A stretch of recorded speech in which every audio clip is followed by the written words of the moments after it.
Companies compliance facilitation scheme 2026 CCFS 2026 మన దేశంలో కంపెనీల మీద నియంత్రణ ఉన్నటువంటి సంస్థ మినిస్ట్రీ ఆఫ్ కార్పొరేట్ అఫైర్స్. దీన్నే తెలుగులో కార్పొరేట్ వ్యవహారాల మంత్రిత్వ శాఖ అంటారు. ఇది సెంట్రల్ గవర్నమెంట్ ఆధీనంలో ఉంటుంది, అంటే సెంట్రల్ గవర్నమెంట్ పరిధిలో పనిచేస్తూ ఉంటుంది. దేశంలో ఉన్నటువంటి అన్ని కంపెనీల మీద, LLPల మీద దీనికి అధికారం ఉంటుంది. కంపెనీస్ యాక్ట్ అధికారాలన్నీ మినిస్ట్రీ ఆఫ్ కార్పొరేట్ అఫైర్స్ కింద ఉంటాయండి. అయితే ఇది రీసెంట్గా తన వెబ్సైట్లో కొన్ని వివరాలు పొందుపరచడం జరిగింది. అవి ఏమిటంటే, మన దేశంలో దాదాపుగా 20,39,834 యాక్టివ్ కంపెనీలు ఉన్నాయని, అలానే 4,59,635 యాక్టివ్ LLPలు ఉన్నాయని, జనవరి 2026 సంవత్సరంలో దాదాపుగా 23,270 కొత్త కంపెనీలు ఇన్కార్పొరేట్ అయినాయని, అట్లానే 10,000కు పైగా LLPలు కూడా ఇన్కార్పొరేట్ అయ్యి తన వెబ్సైట్లో పొందుపరచడం జరిగింది. అయితే వీటి సంఖ్య ఇంకా ఎక్కువగా ఉన్నాయి. But MCA ministry of corporate affairs only active companies details, other key information మాత్రమే రివీల్ చేయడం జరిగింది. అయితే ministry of corporate affairs only registration సంబంధించినటువంటి వ్యవహారాలు మాత్రమే కాకుండా మిగతా వ్యవహారాలు, కంప్లైంట్స్ సంబంధించిన వ్యవహారాలు కూడా రివీల్ చేస్తుంటారు, పర్యవేక్షిస్తుంటారు. అయితే రీసెంట్గా ఇది తన వెబ్సైట్లో ఒక నోటిఫికేషన్, ఒక సర్క్యులర్ని పొందుపరచడం జరిగింది. అది కంపెనీస్ కంప్లయన్స్ ఫ్యాసిలిటేషన్ స్కీమ్ 2026 పేరుతోటి. దీన్నే స్థూలంగా CCFS 2026 అని పిలుస్తుంటారు. అయితే ఇది కంపెనీలకు సంబంధించినటువంటి కంప్లైన్సెస్ ఏవైతే పెండింగ్ ఉన్నాయో వాటికి ఒక అవకాశం కల్పిస్తూ ఫైల్ చేసుకోవడానికి ఈ సర్క్యులర్ని రిలీజ్ చేయడం జరిగింది. దీన్నే జనరల్ సర్క్యులర్ నెంబర్ 1/2026 అని పిలుస్తారు. ఇది 24th February 2026 రిలీజ్ చేయడం జరిగింది. అలానే దాన్ని మినిస్ట్రీ ఆఫ్ కార్పొరేట్ అఫైర్స్ వెబ్సైట్లో కూడా పొందుపరచడం జరిగింది.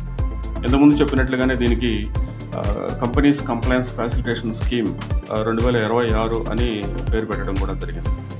అయితే మన దేశంలో ఉన్నటువంటి కంపెనీస్ అన్నీ సెక్షన్ 403 కంపెనీస్ యాక్ట్ 2013 ప్రకారంగా ప్రతి సంవత్సరం వాటి యొక్క యాన్యువల్ రిటర్న్ని, అట్లానే ఆడిటెడ్ ఫైనాన్షియల్ స్టేట్మెంట్స్ని మినిస్ట్రీ ఆఫ్ కార్పొరేట్ అఫైర్స్కి సబ్మిట్ చేయాల్సి ఉంటుంది. ఇది మ్యాండేటరీ ప్రొవిజన్. అయితే 1st July 2018 నుంచి ఎవరైతే ఈ ఫైలింగ్స్ చేయడంలో వెనకబడి ఉన్నారో, ఎవరైతే ఫైలింగ్ చేయకుండా ఉన్నారో వాటికి మినిస్ట్రీ ఆఫ్ కార్పొరేట్ అఫైర్స్ కొంత పెనాల్టీ, అడిషనల్ ఫీ ఛార్జ్ చేయడం మొదలుపెట్టింది. దీంతో కంప్లైంట్స్ బడ్డెన్ విపరీతంగా పెరిగిపోయింది. అంటే ఫామ్కి ఒక 100 రూపాయలు పర్ డేకి ఛార్జ్ చేసే విధంగా ministry of corporate affairs regulation తీసుకుంటుంది. దాని ద్వారా ఎవరైనా బై మిస్టేక్ కంప్లైంట్స్ ఫైల్ చేయడం ఆగినప్పుడు, సో వాళ్ళు తర్వాత ఫైల్ చేసుకుందాం అనుకున్నప్పుడు అది విపరీతమైన బడ్డెన్గా మారి అది వేల రూపాయలలోకి పెనాల్టీ కట్టేటువంటి పొజిషన్ రీచ్ అయింది. అయితే is of doing business norms ప్రకారంగా అది ఈ కంపెనీస్ అన్నిటికీ ఒక అవకాశం కల్పించాలన్న ఉద్దేశంతో, ఎందుకంటే దాదాపుగా మన దేశంలో ఇప్పటికీ 20 లక్షల పైగా కంపెనీస్ రిజిస్టర్ యాక్టివ్ కంపెనీస్ ఉన్నాయని చెప్పేసి ministry of corporate affairs recognise చేసి, ఈ కంపెనీల్లో ఎక్కువ భాగం MSMEలు, అట్లానే ప్రైవేట్ కంపెనీస్, అట్లనే చిన్న కంపెనీస్ ఉన్నాయన్న ఉద్దేశంతో వాటి ద్వారా వచ్చినటువంటి రిక్వెస్ట్ని కన్సిడరేషన్లో తీసుకొని వాటన్నిటికీ ఒక అవకాశం కల్పించాలి, మరలా వాటిని రెగ్యులరైజ్ చేయాలనే ఉద్దేశంతో ఒక వన్ టైం ఆపర్చునిటీ కింద మినిస్ట్రీ ఆఫ్ కార్పొరేట్ అఫైర్స్ ఒక అవకాశం ఇవ్వదలుచుకుంది. అందులో భాగంగానే ఈ సర్క్యులర్ని తీసుకురావడం జరిగింది. అయితే అది మాత్రమే కాకుండా ఏవైతే కంపెనీస్ వాటిని కంటిన్యూ చేయడం ఇష్టం లేక ఆపరేషన్స్ కొంచెం భారంగా మారి ఫైలింగ్స్కి సంబంధించినటువంటి ఫీ కూడా పే చేయలేని పరిస్థితులు ఉన్నాయో వాటికి కూడా అవకాశం కల్పిస్తూ ఆ కంపెనీస్ని డార్మెంట్ స్టేజ్లో కంటిన్యూ చేయడానికి కానీ, లేదు అంటే వాటిని క్లోజ్ చేయడానికి కానీ అవకాశం కల్పించే విధంగా ఈ స్కీమ్ తీసుకురావడం జరిగింది. అందుకనే దీన్ని కంపెనీస్ కంప్లైన్స్ ఫెసిలిటేషన్ స్కీమ్ 2026 అని పేరు పెట్టి అందరికీ అందుబాటులో తీసుకురావడం జరిగింది. దీనిలో ముఖ్య భాగం ఏంటంటే కంప్లైన్స్ అనేది ప్రతి కంపెనీకి అవసరమైనటువంటి అంశం, ముఖ్యమైనటువంటి అంశం. కాబట్టి ఎవరైతే కంప్లైన్స్లో వెనుకబడి ఉన్నారో, దాని ద్వారా భారంగా ఫీల్ అవుతున్నారో వాళ్ళందరికీ ఒక అవకాశం కల్పించాలనే ఉద్దేశంతో ఈ స్కీమ్ను తీసుకురావడం జరిగింది. అయితే ఇందులో పొందుపరిచినటువంటి నిబంధనల ప్రకారంగా ఇది ఎవరెవరు యూటిలైజ్ చేసుకోవచ్చు అనేది కూడా దాంట్లో ఆ సర్క్యులర్లో మెన్షన్ చేయడం జరిగిందనమాట. అయితే ఈ స్కీమ్ కింద ఎవరికి ఉపయోగము అంటే, ఎవరైతే యాన్యువల్ ఫైలింగ్స్ కానీ లేదంటే ఇతర కంప్లైన్సెస్ ఫామ్స్ యాన్యువల్ ఫైలింగ్స్ సంబంధించినటువంటి పెండింగ్ ఉన్నాయో వాళ్ళు కేవలం 10% అదనపు ఫీ తోటి పెండింగ్ ఉన్నటువంటి ఫామ్స్ అన్నిటిని ఫైల్ చేసుకోవచ్చు. అలానే ఎవరైతే ఈ డార్మెంట్ కంపెనీ స్టేటస్ కోసం చూస్తున్నారో, అంటే ఏంటంటే ప్రస్తుతానికి వ్యాపారం కంటిన్యూ చేసే అవకాశం లేదు, భవిష్యత్తులో ఎప్పుడైనా సరే దాన్ని పునరుద్ధరించుకోవాలని ఆలోచించే వాళ్ళు సెక్షన్ 455 కింద వాళ్ళు డార్మెంట్ స్టేటస్కి అప్లై చేసుకోవచ్చు. సో దీనికి సంబంధించిన ఫీ కూడా కొంత రాయితీ కల్పిస్తుంది ఈ స్కీమ్. అట్లానే ఎవరైతే బిజినెస్ కంటిన్యూ చేయడానికి ఇష్టం లేదో, అంటే కంపెనీని క్లోజ్ చేయడానికి విల్లింగ్గా ఉన్నారో వాళ్ళు స్ట్రైక్ ఆఫ్ కింద అప్లై చేసుకోవచ్చు. అది ఫామ్ STK2 అనేది వాళ్ళు సబ్మిట్ చేసినప్పుడు దాదాపుగా 25% ఫైలింగ్ ఫీ తోటి ఫామ్ని సబ్మిట్ చేసుకోవచ్చు అన్నమాట.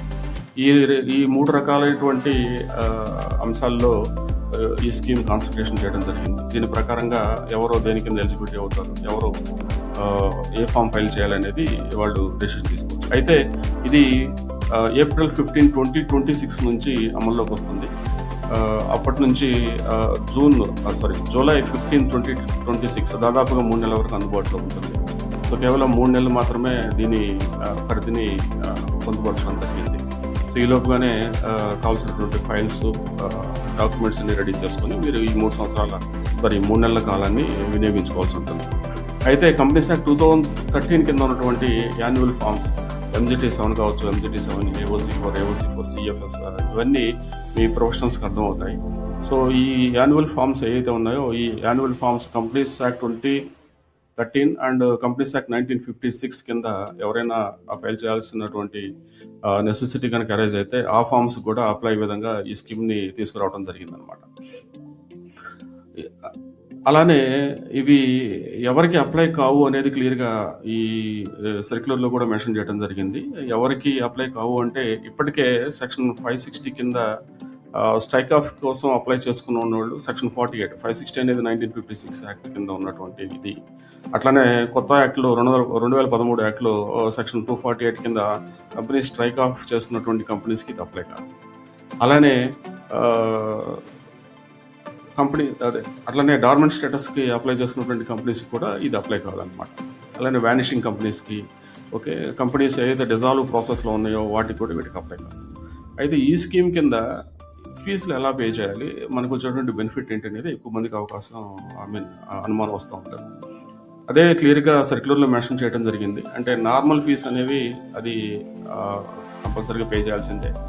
అడిషనల్ ఫీజు అనేవి 10% అడిషనల్ ఫీజులో పేమెంట్ చేయాల్సి వస్తుంది అనమాట. అంటే నార్మల్ ఫీజు అంటే మీరు ఇన్ టైంలో కనుక కంప్లైంట్ చేసినట్లయితే కంపెనీ యొక్క ఆథరైజ్డ్ క్యాపిటల్ బట్టి కొన్ని ఫీ స్ట్రక్చర్ ఇవ్వడం జరిగింది కంపెనీస్ యాక్ట్ 2013లో. అంటే దాదాపుగా ఒక మిడ్ రేంజ్ కంపెనీస్ అనుకోండి, అది కనుక ఇన్ టైంలో ఫైల్ చేస్తే మీకు 600 అట్లా అమౌంట్ వస్తుంది నార్మల్ ఫీ. అదే డిలే అయిన దాన్ని బట్టి మొత్తం క్యాలిక్యులేటెడ్ అమౌంట్లో 10% వరకు మీకు అడిషనల్ ఫీలో ఛార్జ్ చేయడం జరుగుతుంది MCA. సో అలానే ఇది సెక్షన్ 92 అండ్ సెక్షన్ 454(3) కింద ఏంటంటే ప్రతి కంపెనీకి ఒక అప్లికేషన్ ఉందని చెప్పుకున్నాం ఆల్రెడీ. అది యాన్యువల్ రిటర్న్ని, అలానే ఆడిటెడ్ ఫైనాన్షియల్ స్టేట్మెంట్ని MCAకి సబ్మిట్ చేయడం జరుగుతుంది. అవి కనుక చేయనప్పుడు ప్రతి కంపెనీకి లైబిలిటీ అరైజ్ అవుతుంది. వాటితో పాటుగా కంపెనీకి మాత్రమే కాదు, డైరెక్టర్స్ కూడా లైబిలిటీ అనేది అరైజ్ అవుతుంది. సో వాటి కింద ప్రాసిక్యూషన్ లేకుండా దానికి ఇమ్యూనిటీ ఇవ్వడం జరిగింది. అలానే ఒక ఇంట్రెస్టింగ్ ఫ్యాక్ట్ ఏంటంటే సర్క్యులర్లో ఇది ఒక వన్ టైం ఆపర్చునిటీ ఇస్తున్నాము, ఎవరైతే కంప్లైంట్స్ పెండింగ్ ఉందో వాటన్నిటికీ యూటిలైజ్ చేసుకోవాల్సి వస్తుంది. అలా చేయలేని పక్షంలో, ఈ స్కీమ్ని యూటిలైజ్ చేయలేని పక్షంలో ఇంకా ఏవైనా కంప్లైంట్స్ కనుక పెండింగ్ ఉంటే వాటి మీద యాక్షన్ తీసుకుంటాము అనేది MCA చెప్పడం జరిగిందన్నమాట. అందుకే పెండింగ్ ఉన్న కంప్లైన్సెస్ని కంప్లీట్ చేసుకోవడానికి ఈ స్కీమ్ 3 నెలల కాలాన్ని ఇవ్వడం జరిగింది. ఇప్పటి నుంచే మీ ప్రొఫెషనల్స్ని అప్రోచ్ అవ్వండి. ఏవే ఫామ్స్ పెండింగ్ ఉన్నాయో ఒకసారి వెరిఫై చేయించుకోండి.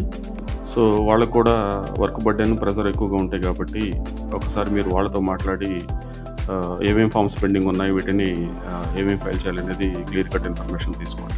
అట్లా ఎవరికి ప్రొఫెషనల్ ఆపర్చునిటీ లేని వాళ్ళు, అలాంటి సహాయం కావాల్సి వచ్చిన వాళ్ళు, మీకు కావాల్సినటువంటి గైడెన్స్ కోసం ఇక్కడ ఇవ్వబడినటువంటి ఈమెయిల్ ఐడిలో మమ్మల్ని సంప్రదించవచ్చు. మీకు కావాల్సినటువంటి పెండింగ్ కంప్లైన్సెస్ అన్నిటినీ ఎలా ఫైల్ చేసుకోవాలి ఏంటి అనేది మా ప్రొఫెషనల్స్ దాని మీద దృష్టి కేంద్రీకరించి మీకు కావాల్సినటువంటి సహాయం అందిస్తూ ఉంటారు.